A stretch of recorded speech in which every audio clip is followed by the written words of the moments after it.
Hello बच्चों, आप मुझे जानते हैं। मैं हूं प्रेम और वासुदेव एजुकेशन में एक बार फिर से आपका स्वागत है। बच्चों, अपन प्रीवियस वीडियो में जीओसी को डिस्कस कर रहे थे और अगर आपको याद हो तो मैंने रिएक्शन मैकेनिज्म में आपसे कहा था कि रिएक्शन मैकेनिज्म में अपने पास 4 ऑब्जर्वेशन आते हैं। पहला ऑब्जर्वेशन था बच्चों इलेक्ट्रॉनिक डिस्प्लेसमेंट, और इलेक्ट्रॉनिक डिस्प्लेसमेंट दो प्रकार का था, परमानेंट और टेम्परेरी, जिसको मैं प्रीवियस वीडियो में कंप्लीट रूप से डिस्कस कर चुका हूं। आप जाइए प्लेलिस्ट देखिए जिसका लिंक डिस्क्रिप्शन में दिया गया है, या जहां से आप समझ सकते हो, जहां से आपको कॉन्सेप्ट समझ में आते हैं, तो बस आप अपनी पढ़ाई जारी रखिए। जहां से आपको ठीक लगता है, जहां से आपको समझ में आता है, वहां से आप वीडियो को देखिए। लेकिन जब आप हमें सपोर्ट करते हैं तो हमें हिम्मत मिलती है और हम आगे बहुत कुछ करने की सोचते हैं। और अगर आपको ना कोई भी डाउट रहे तो मैंने कह रखा है कि आप कमेंट सेक्शन में या डिस्क्रिप्शन में हमारे व्हाट्सएप नंबर दिए गए हैं, आप वहां हमें कांटेक्ट कर सकते हो। और अभी हुआ भी ऐसा, कल किसी स्टूडेंट ने कमेंट किया था कि हाइपर कॉन्जुगेशन इफेक्ट को बेकर नाथन इफेक्ट, हमने रिप्लाई दिया और हमने समझाया कि बिल्कुल डियर, हाइपर कॉन्जुगेशन इफेक्ट को बेकर नाथन इफेक्ट भी कहा जाता है। साथ के साथ कहा भी हमने कि बेकर नाथन या हाइपर कॉन्जुगेशन या नो बॉन्ड रेजोनेंस को एनजीपी भी कहा जाता है, नेबरिंग ग्रुप पार्टिसिपेशन भी कहा जाता है, एनकाइरिक असिस्टेंस भी कहा जाता है। एनजीपी में मतलब neighbouring group participation, sigma bond के इलेक्ट्रॉन जस्ट पास वाले वैकेंट पी के पास आते थे क्या? अरे पड़ोसी पड़ोसी के मध्य ओवरलैपिंग होती है, इसको एनजीपी कहते हैं, नेबरिंग ग्रुप पार्टिसिपेशन या एनकाइरिक असिस्टेंस कहते हैं इसको। क्लियर है बच्चों? तो बस हमें तो आपकी सेवा का मौका चाहिए, आप तो बस हमें कमेंट सेक्शन में डाउट्स बताते रहें, हम पूरी कोशिश करेंगे और हमारी पूरी टीम कोशिश करेगी कि उन डाउट्स को जल्दी से जल्दी हम क्लियर कर सकें, क्योंकि आपसे हम हैं, हमसे आप नहीं हो। और मैं हमेशा कहता हूं बच्चों को कि भगवान को भगवान बनाया किसने है? हम जैसे लोगों ने बनाया है, अपनी आस्था है उसके प्रति। इसी प्रकार टीचर को टीचर बनाया किसने है? आप जैसे स्टूडेंट्स ने बनाया है। आप जैसे स्टूडेंट्स का प्यार अगर हमारे साथ जुड़ा रहता है तो हम एक बड़ी टीचर बन पाते हैं। आप नहीं तो हम भी कुछ भी नहीं है, हम एक साधारण व्यक्ति हैं। अगर महान बना सकता है टीचर को कोई, तो वो स्टूडेंट बना सकता है। तो हम ना आपकी दिल से रेस्पेक्ट करते हैं। क्लियर है बच्चों? तो बच्चों आते हैं अपने टॉपिक पे। अपन क्या कह रहे थे कि अपन कह रहे थे 4 ऑब्जर्वेशन प्राप्त होते हैं। पहला था इलेक्ट्रॉनिक डिस्प्लेसमेंट, जिसको डिस्कस कर चुके हैं। दूसरा था बॉन्ड क्लीवेज, और जैसा कि आपको स्क्रीन के ऊपर दिख गया होगा, मैंने बॉन्ड क्लीवेज लिखा है यहां, बंद विखंडन लिखा है मैंने यहां। तीसरा था टाइप्स ऑफ इंटरमीडिएट, चौथा था टाइप्स ऑफ रिएक्शन, जिनको अपन बाद में डिस्कस करने वाले हैं। तो दूसरा ऑब्जर्वेशन जो आया है अपने पास, वो अपने पास आया है बच्चों क्लीवेज आया है या बंद विखंडन आया है। अब विखंडन का मतलब तो आप समझ गए होंगे, बॉन्ड क्लीवेज का मतलब हो गया बॉन्ड ब्रेकिंग, बॉन्ड ब्रेकिंग हो गया, मतलब यहां बंद टूटने वाले हैं अब। और एक बात मैं कह दूं आपसे कि ड्यूरिंग द केमिकल रिएक्शन बंद बनते भी हैं और बंद टूटते भी हैं, बॉन्ड का फॉर्मेशन भी होता है, बॉन्ड ब्रेकिंग भी होता है। लेकिन एक बात और कहूंगा साथ के साथ में, मैं आपको पढ़ाऊं तो का बॉन्ड क्लीवेज, लेकिन इससे पहले बच्चों एक छोटा सा टॉपिक मैं आपको और पढ़ाने वाला हूं, जिसका नॉलेज होना आपको थोड़ा जरूरी है। बाकी पता होगा, मुझे उम्मीद है ऐसी, लेकिन फिर भी वो टॉपिक्स अगर आपको आता है तो आप बहुत अच्छे तरीके से ऑर्गेनिक केमिस्ट्री को समझ पाओगे। क्लियर है बात? तो सुनो बच्चों एक बार, देखो बच्चों, अपन बात कर रहे हैं ऑर्गेनिक केमिस्ट्री की, ऑर्गेनिक केमिस्ट्री की, ये लीजिए। और एक बात ना बच्चों आपको पता है, वो बात क्या पता है उसको सुनो। ऑर्गेनिक केमिस्ट्री में ना आप कौन से कंपाउंड पढ़ते हो? बिल्कुल ऑर्गेनिक कंपाउंड। और जाहिर सर ऑर्गेनिक केमिस्ट्री है तो ऑर्गेनिक कंपाउंड ही आएंगे। अब यहां जो ऑर्गेनिक वर्ड जो आया है बच्चों, वो आप मान लेते हो कि जनरली कार्बन के लिए आया है, तो जब भी मैं ऑर्गेनिक बोलूं तो आप कार्बन को सोच लिया करो। अब या तो मैं कहूं ऑर्गेनिक कंपाउंड या मैं कहूं कार्बन, तो जनरली कार्बन बच्चों कोवलेंट बॉन्ड का फॉर्मेशन करता है। तो मैं ऐसे कह दूं, फिर क्या कह दूं कि जो ऑर्गेनिक कंपाउंड है वो ऑर्गेनिक कंपाउंड कौन फॉर्मेशन करते हैं? कोवलेंट बॉन्ड का फॉर्मेशन कर, ये बात कह सकता हूं। अब जो कोवलेंट बॉन्ड होता है, ये कोवलेंट बॉन्ड बनता है इलेक्ट्रॉन की साझेदारी से, पार्टनरशिप बनता है, साझेदारी से बनता है। कोवलेंट को कहते हैं बच्चों सह संयोजक, मतलब साझेदारी से बनता है, समान साझेदारी से। तो इलेक्ट्रॉन की क्या चाहिए यहां? पार्टनरशिप चाहिए। सर इतनी बात तो समझ आती है, लेकिन बॉन्ड क्लीवेज से इनका क्या मतलब हो गया, उसको ही तो अपन को सीखना है। तो बात को समझो। अब मैं ये कहना चाह रहा हूं कि अपने पास ना, मान लीजिए ए है और अपने पास बी है, और दोनों के पास कितना कितना इलेक्ट्रॉन है? एक एक इलेक्ट्रॉन है। दोनों ने एक दिन सोच लिया, क्या सोचा कि यार देख बहुत दिन हो गए अलग रहते रहते, क्यों ना अब साथ रहा जाए, क्यों ना अब बंद बनाए जाए।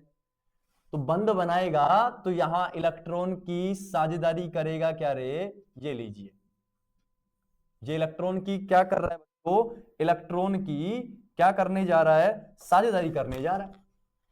ये लो,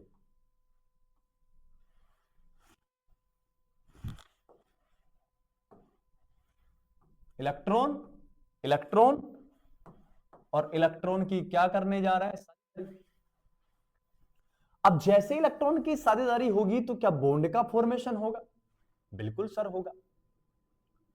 अब जब बॉन्ड का फॉर्मेशन हुआ तो इलेक्ट्रॉन की पार्टनरशिप से हुआ है, तो ये बॉन्ड कौन सा बना? बिल्कुल सर कोवलेंट बना, कोवलेंट बॉन्ड बना है। अब मैं क्या कहना चाह रहा हूं, उस बात को समझना है। ये बॉन्ड ना कितने इलेक्ट्रॉन से बना है? दो से। तो उन दो इलेक्ट्रॉनों को मैं रिप्रेजेंट करूंगा बच्चों, ये लीजिए, चलेगा यहां तक। अब मैं थोड़ी देर के लिए इसको हटा रहा हूं, इसको हटा के, और अब मैं ये कह रहा हूं क्या कि आप ऐसे दर्शाते हो, ऐसे रिप्रेजेंट करते हो कि यहां से यहां चले जाएंगे, और दूसरा जो एरो बनाओगे यहां से यहां चले जाएंगे। ऐसा ही होगा शायद, ऐसा ही तो होगा शायद। क्लियर है बात? भाई यहां से यहां चले जाएंगे और यहां से यहां आ जाएंगे। सर ऐसा भी तो हो सकता है ए और बी का बॉन्ड था और बॉन्ड में दोनों के एक एक इलेक्ट्रॉन थे, तो क्या ऐसा नहीं हो सकता कि इसका इसको दे दें और इसका इसको दे दें? दोनों ही कंडीशन में अगर देखा जाए तो दोनों ही कंडीशन में बॉन्ड ब्रेक हो रहा है, ब्रेक हो रहा है, मतलब कंडीशन में बॉन्ड का क्या हो रहा है? क्लीवेज हो रहा है। सर ये बात तो पता लगी, यहां भी बॉन्ड टूट रहा है, इलेक्ट्रॉन जा रहा है, और यहां भी बॉन्ड टूट रहा है। लेकिन एक बात बताओ, यहां कुछ इस प्रकार के एरो बनाए, यहां कुछ इस प्रकार के एरो बनाए, ये एरो रिप्रेजेंट किसको कर रहा है? ये एरो रिप्रेजेंट कर रहे हैं कि ये जो व्हाइट वाला एरो ये दर्शा रहा है कि दोनों इलेक्ट्रॉन किसके पास गए? ए के पास। येलो वाला एरो दर्शा रहा है कि दोनों इलेक्ट्रॉन किसके पास गए? बी के पास। यहां ये दोनों एरो दर्शा रहे हैं कि इलेक्ट्रॉन एक के पास एक तो, और एक बी के पास चला गया। यहां तक की बात तो समझ आती है सर? तो मैं एक बात पूछना चाहता हूं आपसे, जैसे ये बॉन्ड ब्रेक हुआ तो ये एरो रिप्रेजेंट किसको कर रहा है? इलेक्ट्रॉन के ट्रांसफर को। तो जैसे ही बॉन्ड ब्रेक होता है तो इलेक्ट्रॉन का क्या होता है बेटा? ट्रांसफर होता है। और जैसे ट्रांसफर होता है ना, तो उस ट्रांसफर को दर्शाते हैं एरो से, और इस एरो को नाम दिया जाता है कर्व एरो नोटेशन नाम दिया जाता है। क्या नाम दिया जाता है प्यारे बच्चों? कर्व एरो नोटेशन नाम दिया जाता है। अब सर एक बात और, सर इलेक्ट्रॉन का ट्रांसफर तो यहां भी हो रहा है, इलेक्ट्रॉन का ट्रांसफर यहां भी हो रहा है, यहां कुछ इस प्रकार का आधे मुंह वाला एरो बनाया है, यहां पूरे मुंह वाला एरो बनाया है, तो इनमें डिफरेंस होता है क्या? बिल्कुल होता है बच्चों, और उसी को मैं सिखाने वाला हूं। तो मैं क्या समझाने वाले हूं आपको कि जब बॉन्ड ब्रेक होता है ना, तो इलेक्ट्रॉन का ट्रांसफर जब होता है तो आप एरो तो बनाते हो, लेकिन कभी इस प्रकार कभी इस प्रकार, तो मैं इन एरो को समझाने वाला हूं। मतलब बच्चों मैं कर्व एरो नोटेशन को समझाने वाला हूं। तो बॉन्ड क्लीवेज को पढ़ने से पहले थोड़ा सा मैं आपको सिखाऊंगा कर्व एरो नोटेशन। तो सुनो बच्चों, इसको पढ़ते हैं अपन। तो मैं अब एक सिंगल एरो बना के और कहने वाला हूं आपको पढ़ना है कर्व एरो नोटेशन, और इस कर्व एरो नोटेशन को हिंदी में कहा जाता है बच्चों वक्र तीर संकेतन कहा जाता है। ये लीजिए, क्या कहा जाता है? वक्र तीर संकेतन कहा जाता है। क्लियर यहां तक की बात? चलो ठीक है सर, ये बात तो हम आपकी मान लेते हैं। अब ये जो कर्व एरोनेशन है ना, तो थोड़ी देर पहले अगर आपको याद हो तो कुछ मैंने इस प्रकार का दिखाया और एक मैंने इस प्रकार का दिखाया। तो ये जो कर्व एरोनेशन है, ये कर्व एरोनेशन कितने टाइप्स के होते हैं? 2 टाइप्स के होते हैं। क्लियर यहां तक की बात? अब एक तो आधा खुले मुंह वाला है, एक पूरे मुंह वाला है, इसी के आधार पर इनको नाम देंगे। तो सुनो, ये जो कर्व एरोनेशन है, ये कर्व एरोनेशन कितने प्रकार के? ये 2 प्रकार के। पहला नाम दिया जाता है फुल हेडेड एरो। क्या नाम दे रहे बेटा? Full headed arrow. तो दूसरे क्या नाम दोगे? दूसरे को नाम देंगे हाफ हेडेड एरो नाम देंगे। ये लीजिए, पहला तो फुल हेडेड हो गया और दूसरा हाफ हेडेड हो गया। अब ये क्या क्या होते हैं इनको समझते हैं जल्दी से। तो सुनो फिर, पहला जो मैं कह रहा हूं बच्चों, पहले को समझो। फर्स्ट जो होता है वो होता है फुल हेडेड एरो होता है। ये लीजिए, पहला कौन सा होता है? Full headed arrow. और फुल हेडेड एरो को कुछ प्रकार रिप्रेजेंट किया जाता है, या तो ऐसे कर दो या इसी को रिप्रेजेंट किया जाता है कुछ इस प्रकार। ये लीजिए, ये दोनों एरो ना फुल हेडेड एरो होते हैं। अब सुनो, एरो जो है वो इलेक्ट्रॉन के किसको रिप्रेजेंट करेंगे? ट्रांसफर को। क्लियर है बात? तो ये इलेक्ट्रॉन का क्या दिखाएंगे बच्चों? इलेक्ट्रॉन का ट्रांसफर शो कर रहे हैं। अब सर इलेक्ट्रॉन का ट्रांसफर तो शो करेंगे, लेकिन अब बात को समझना, ये कब ऑब्जर्व होंगे और कितने इलेक्ट्रॉन का ट्रांसफर करेंगे, सब बातों को मैं मेंशन करने वाला हूं। देखो इधर ए बॉन्ड बी, और इस बॉन्ड में इलेक्ट्रॉन कितने भाई? 2। अरे सिंगल बॉन्ड है, पार्टनरशिप है, कोवेलेंट है, 2 होंगे। कंडीशन सुनो बच्चों, मैंने कंडीशन अप्लाई की E N of B greater than E N of A. ये एक मैंने कंडीशन अप्लाई की। क्लियर है बात? मतलब बी की इलेक्ट्रोनेगेटिविटी ज्यादा है, किससे? ए से। तो इलेक्ट्रॉन किसकी ओर माइग्रेट होंगे? मोर इलेक्ट्रोनेगेटिव एटम की ओर माइग्रेट होंगे। मोर इलेक्ट्रोनेगेटिविटी यहां किसकी है? बी की है। तो यहां बॉन्ड के दोनों इलेक्ट्रॉन यहां इस प्रकार आएंगे और आप ऐसा एरो बनाते हो बच्चों। तो एक बात बताओ, ये एरो क्या कहला रहा है? Full headed arrow. Full headed arrow है तो ये क्या दर्शा रहा है? इलेक्ट्रॉन के ट्रांसफर को। बिल्कुल 2 इलेक्ट्रॉन का ट्रांसफर हो रहा है। लेकिन ये एरो कब बनाया जाएगा? जब एटम्स ईएन में क्या आएगा बच्चों? अंतर आएगा, डिफरेंस आएगा। ये लीजिए, मानता हूं ट्रांसफर को दर्शा रहा है, लेकिन कब बनाना है? जब एटम्स की ईएन में क्या आ जाए? डिफरेंस आ जाए, एक की ज्यादा एक की कम, बस तब ये आएगा।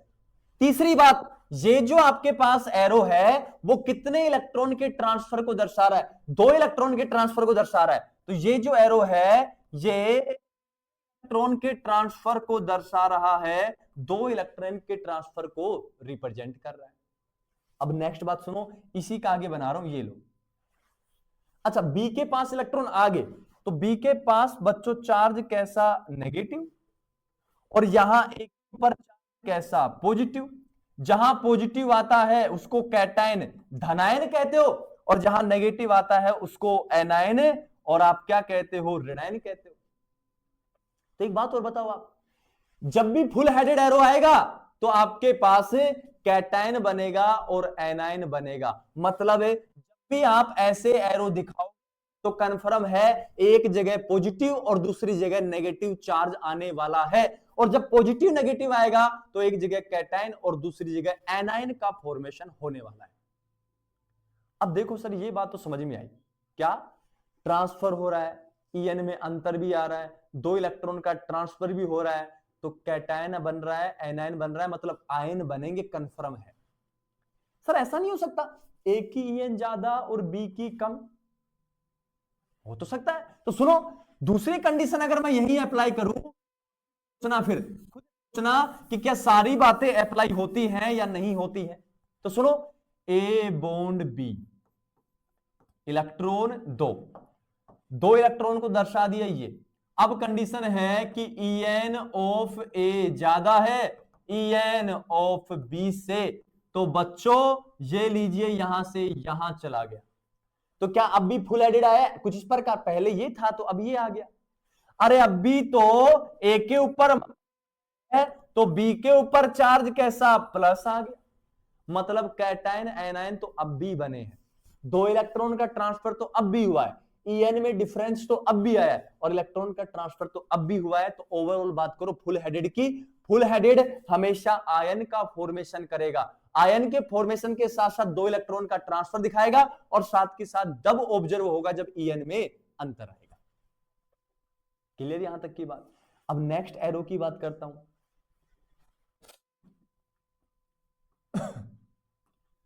नेक्स्ट जो एरो था बच्चों वो था हाफ हेडेड एरो, ये लीजिए। अब हाफ हेडेड एरो को रिप्रेजेंट कैसे करते हैं? या तो आप ऐसे दर्शाओ, या और करके लिखूं, या आप ऐसे करके दर्शाओ। क्लियर यहां तक की बात? अब बात को समझना है। मैंने फिर से लिखा है कि ए बॉन्ड बी, इलेक्ट्रॉन अब भी 2 है, दोनों का एक एक है। ये भी इलेक्ट्रॉन का क्या दर्शाता है? ट्रांसफर, एक पॉइंट। दूसरा, ट्रांसफर तो हो गया, दूसरा पॉइंट है जब एटम्स की क्या आ जाए? सेम आ जाए। अब सुनो, ईएन सेम आएगी तो क्या कहेंगे? N of A equals to n of B, मतलब दोनों की ईएन समान है, और इस बॉन्ड में दोनों के इलेक्ट्रॉन भी एक एक।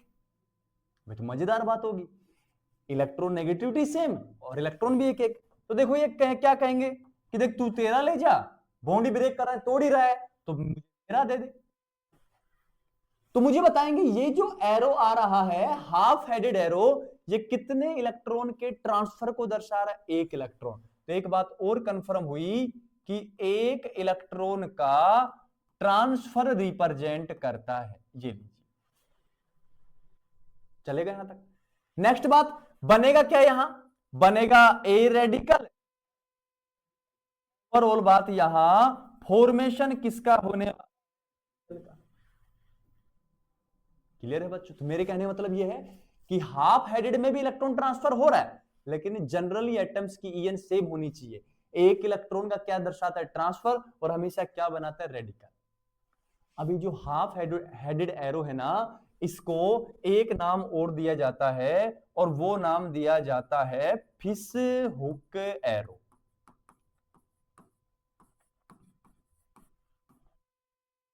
क्या कहा है बच्चों मैंने? इसका हाफ हेडेड एरो का दूसरा नाम क्या है? फिश हुक एरो नाम है। अब सर ऐसा क्यों कह रहे हो? तो बच्चों कभी आपने ना मछली पकड़ने वाला कांटा देखा होगा, तो सुनो क्या होता है। मछली पकड़ने वाला कांटा ना कुछ इस प्रकार होता है, ऐसे कुछ। क्लियर है बात? अब जब वो कांटा इस प्रकार होता है ना, तो जब उसको ना फेंकते हैं अपन, तो इस वाले हिस्से में इसकी तरह होता है वो, इस वाले हिस्से में मछली फंस जाती है।